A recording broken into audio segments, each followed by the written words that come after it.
The injury-ravaged Lions show plenty of heart in the Q clash. We unpack what's going wrong at the Dogs, the Dees' big win, plus a couple of captains stand tall and drag their sides to victory. But which skipper needs to do more? This is Access All Areas thanks to Crypto.com.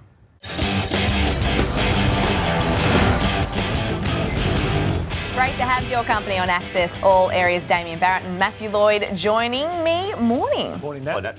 Let's get straight into it because yesterday the Hawks notched up their second win of the season. It was a shock win over the Bulldogs, and James Sicily, their skipper, is our crypto brave play because Lloydie, he was absolutely bruised and battered. He dislocated his shoulder, then he got knocked in the head, rolled his ankle and then went forward. Unbelievable effort, and he fronted the press all week as well and put himself on the line and said, I haven't been performing as well as I needed to, but to come back on, you know, it's painful when you dislocate your shoulder, and to come back on, and he actually suggested to the coach at three-quarter time, put me forward, suggested Blake Hardwick go back, and to Sam's credit, he listened, went to the two players, they both agreed to do it, and then this was a big moment to outmark Buku Kamas. He could have set up Nick Watson for one, but Watson missed it at the top of the goal square, so brilliant performance by James Sicily. Look, it comes in many forms, doesn't it? Yeah, leadership, Lordo, and it came physically yesterday, but the conversation to which you refer at three-quarter time, that's the leadership of Sam Mitchell too, isn't it? To listen to the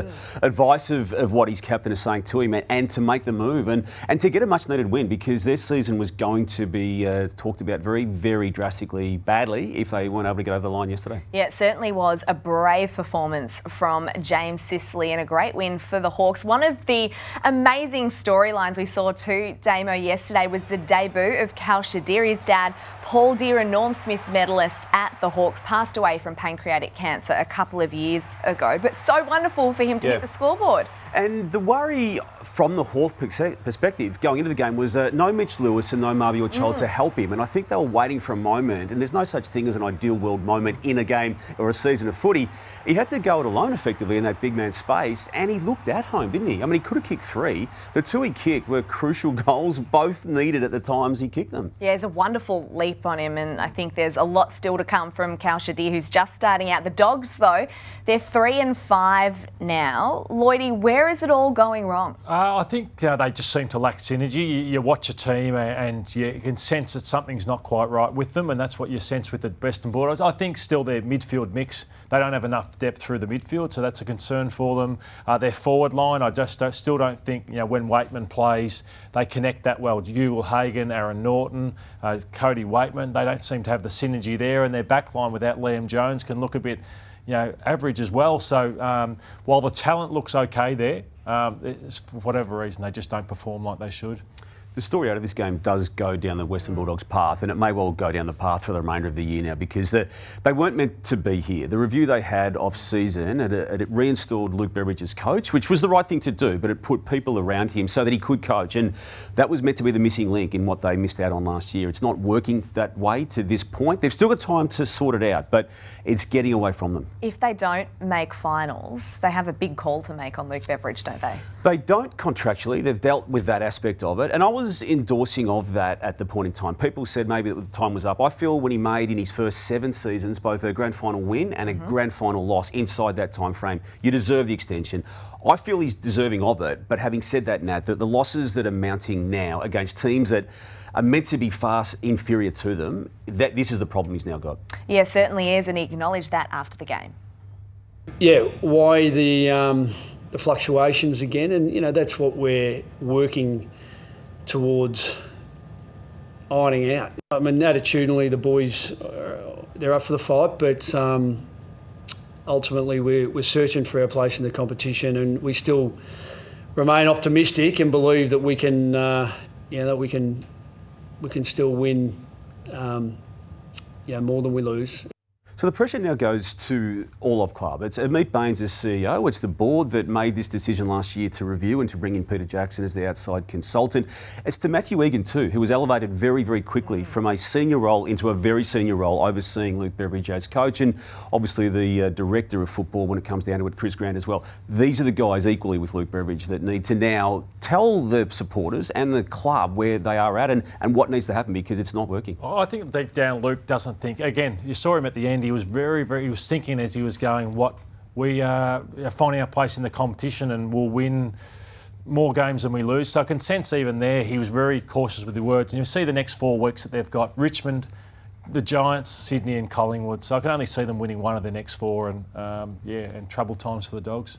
Yeah, it certainly is. The heat will come on them again this week. To last night's Q clash though, and it was the Lions in a gutsy win over the Gold Coast Suns, and coach Chris Fagan said it was one of the more courageous wins he's been part of, given the injury carnage that happened. And we saw before the game Logan Morris get his debut. It was very, very last minute when Brandon Starcevich went down. He was picked 31 in last year's draft. Let's just take a listen to how it all played out according to Chris Fagan. Fortunately, his parents were here, which is great. They'd come up here to watch the reserves game, so they got to see him make his debut, the debut they didn't know that he was going to have. And I think on the way he ate some Maccas and also had some of Doc's soup before the game. So and he wore Will Ashcroft's boots. And Will Ashcroft's boots because size too small. Where were his boots? He didn't think he was playing. It was absolutely bizarre. So this is Logan warming up, Lloydie, after he'd already run 13 Ks in the VFL. A great win, and this is sad. You know, Lincoln McCarthy's had a horror run at his time at Geelong. He's got it right.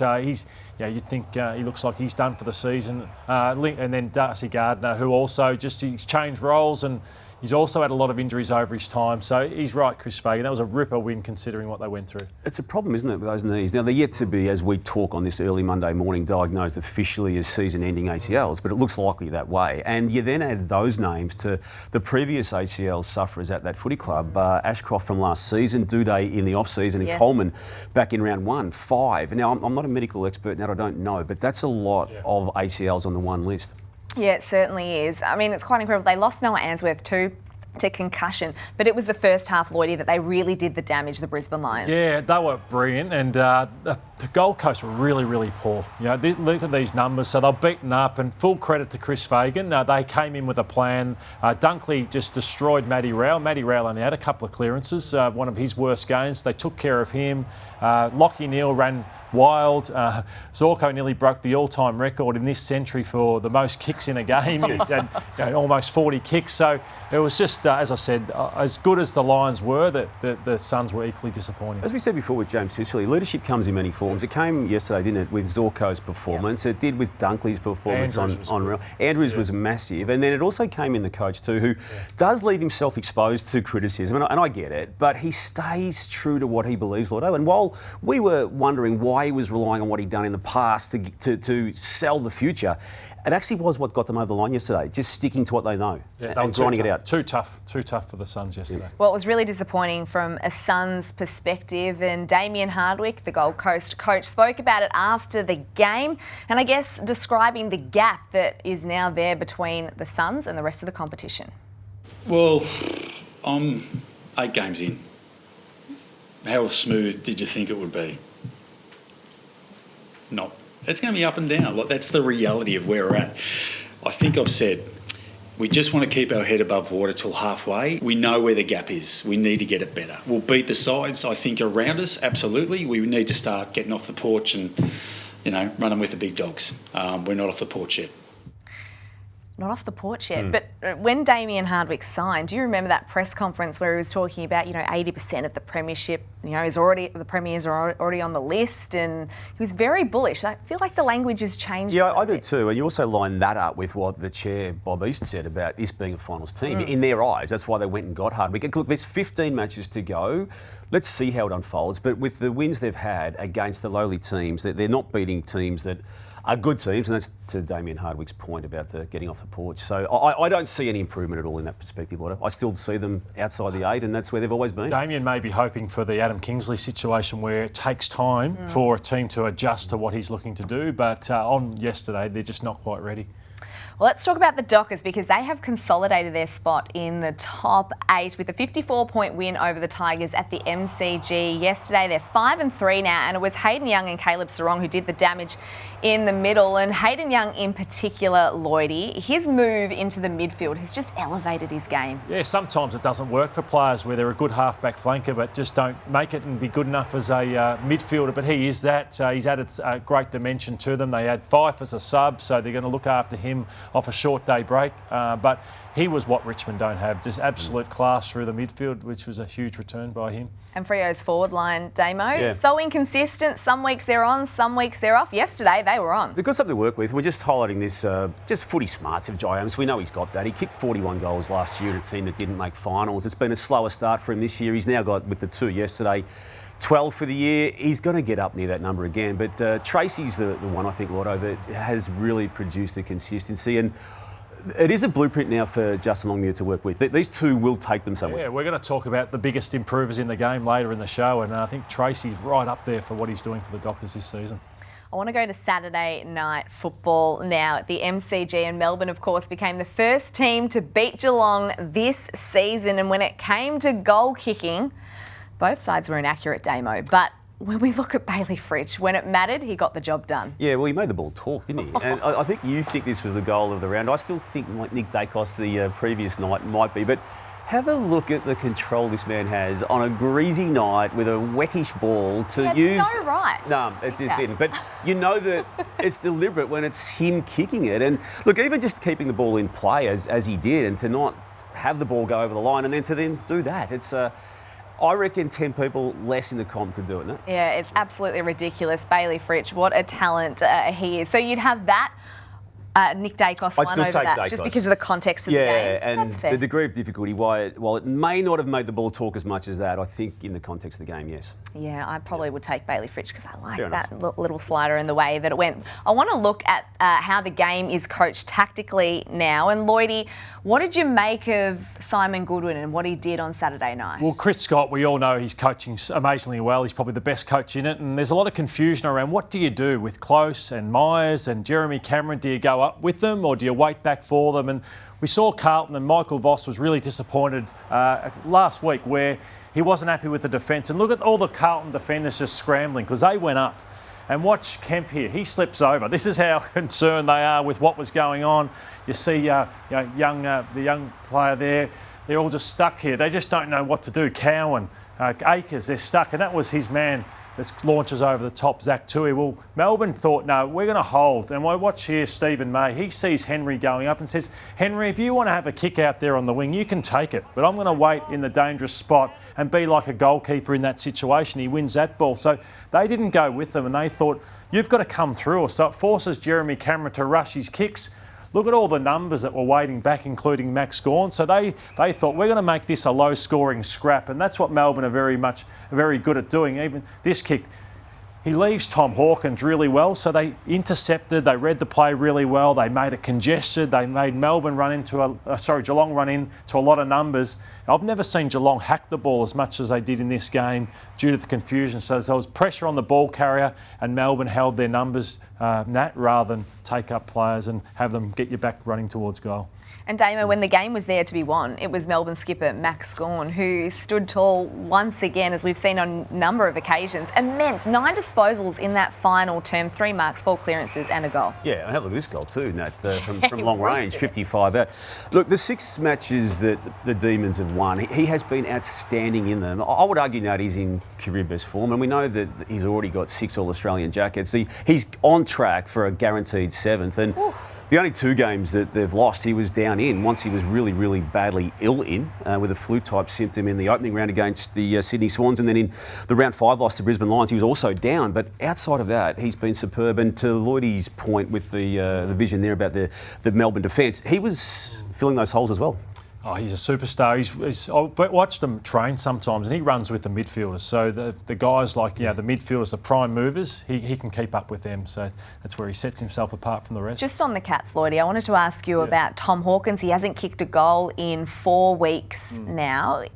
Do we judge him on just purely goals, or is he impacting the game in other ways? I think at the end of the day, you're always got to be judged on how many you kick, and he's one of the big score involvement players, but the disappointing part from his game on the weekend was Steve May had 25 disposals and just was marking the footy at will. So you don't want that to happen either if you're not scoring goals. So I'm sure he'll contribute and he'll score another 30 or 40 for the season, but it'll just be come the end of the year, does he feel like he's contributing enough? If Jeremy Cameron kicked those 2 goals, which he normally would have in the last quarter, and Geelong win the game, are we talking about this issue today? Well, I think, as I said yesterday, Tom's been fortunate that Geelong are winning, because if he was playing for, if that was Nick Larkey, we'd be saying, well, Nick Larkey hasn't scored a goal for 4 weeks, but winning covers over a lot of cracks, and Tom would want to be going better.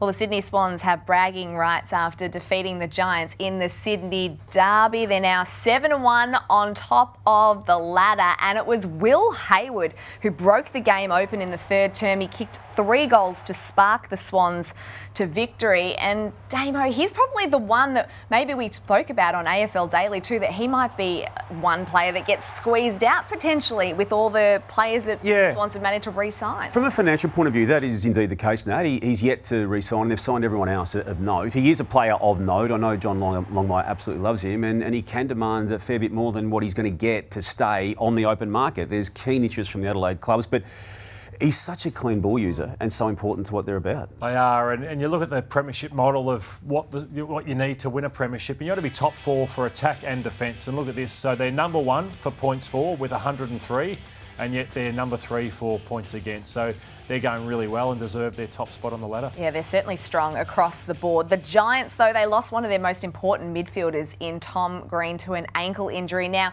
he has been cleared of any structural damage and is a chance to face Essendon. They lost the contested footy, but I want to talk about a Green of a different variety in Toby, because he was goalless for the first time in a derby, Lloydie, since 2016, and this year 9 goals in 7 games after 66 last year. Does he need to do more? And he got 4 goals early in the season too. Yeah, he needs to do more. He's been playing a little bit frustrated. I think he's like the number 1 player you go to, and they're putting a lot of attention into him and frustrating him, but he's too good to be down for too long, so I expect that to turn around soon. Well, Collingwood notched up its 4th win of the season, beating arch rival Carlton on Friday night. What a cracking game of football that was. They were ferocious at the contest. Their pressure was excellent. I'm curious to get both of your thoughts. If they maintain the rage, do you think they can still have a say, and a big say, in September? Oh, absolutely, Nat. And that's what they've done since round 3. They haven't lost. They've had that draw against Essendon as part of that mix, but they've just got better every single week, and they have been able to now weather that lethargy that they had. And when you think about it, it was understandable, being the biggest club in the land, coming off a shorter preparation than other clubs. You park that, you just remove it from the 0-3 scoreline. This is the Collingwood we're dealing with the rest of the year. The competition now knows that. So slow start, but fine again. So the Blues, 5-3, Thursday night, Lloydie, they face the Dees. You're still concerned about their forward 50 entries? I am, and they're coming up against Melbourne's defence, who they sweat on anything that's poor. And so this is how it should work. So get Curnow up a bit higher at times, put Mackay back, just keep rotating them, but keep them 40, 50 metres away from each other. But I just think they hack the ball too often. So you watch a few of these kicks, Paddy Cripps, take it on a bit more and run a bit further and look to lower your eyes, but they just bomb the ball too much, and then they just bang, crash into each other. And then the ball just spits out of there too often. And as part of this conversation, we just saw De Koning there. Now, he's been playing, and with Pitt and Ned also rucking. It hasn't resulted in wins on 3 of the 4 occasions they've played, both Pitt and Ned and De Koning. Pitt and Ned's had some good moments, but I personally would have De Koning in the ruck because I think they're too tall with the 4 bigs in the side.